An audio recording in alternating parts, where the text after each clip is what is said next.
Today, we have reached an agreement where we are cutting that cap in half, from 4% to 2%.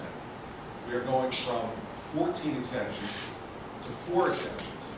And we're taking the local finance board out of the picture in terms of the determination of property taxes in New Jersey. This reaches all of the core principles that everyone standing up here has been talking about for quite some time. And all of us made compromises to get here. I wanted a constitutional cap, but now we're going to have a statutory cap. Some wanted more exemptions, we're going to have less.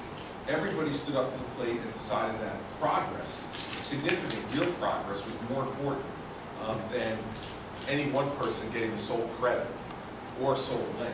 That are taxpayers, period. And that's what this was about today. The commitment that we can move New Jersey forward. People say the governor's tough to negotiate. He's one of the toughest I've ever dealt with. I do it for a living. But he was open to a compromise because not putting my feelings first, not putting his feelings first, not putting words first, putting people first. That's what was important to do here. And this is an extraordinarily productive weekend. Think about the strong message we've said, not to the politicians in New Jersey, but to the people of New Jersey, about we can put control back in their hands, control over their future. We can ensure that with this hard cap that we pass in the very near future, we can say, not one more business close its door because of the high property tax burden. Families make decisions about where to live, where to raise their families. It'll be a much easier decision to stay in New Jersey. That's the goal. January, the change is coming to New Jersey. Will change is here. The biggest winner today was the taxpayers of the state of New Jersey. For the first time in 30 years, somebody is listening to them. And frankly, with all the cooperation we've had from the Senate President, from Speaker Oliver and Senator Kane, we will accomplish a good hard cap. We'll give them by sometime towards the end of September. Well, listen, I spoke to Sheila probably about an hour ago on the phone. She had to leave the State House before we could pull all this together.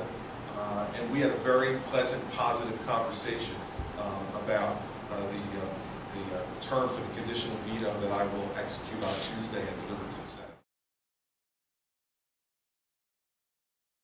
You know, we've got some refining to do. We have a hearing scheduled for Wednesday. But I think, you know, in my conversations with the Speaker and the Majority Leader that, you know, this is a byproduct of a lot of work that the Assembly has put in, and we're proud of the progress that it's made.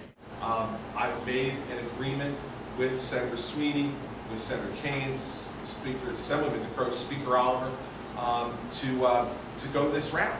And so we're going to go this route. We're going to see how it works. And maybe we can fix it if there's some problems with tweaking the statute, or maybe we're going to say we really do need it to be constitutional. But that's something for, you know, another day to consider. Today, we have for the first time a hard cap at 2% on property taxes, 14 exemptions to 4 exemptions, and voter involvement now for any waiver that's going to be given of that cap over 2%. If I had told you on January 19th that by July 2nd we were going to get that done, you all would have looked at me like I was crazy. And yet here we stand having gotten it done.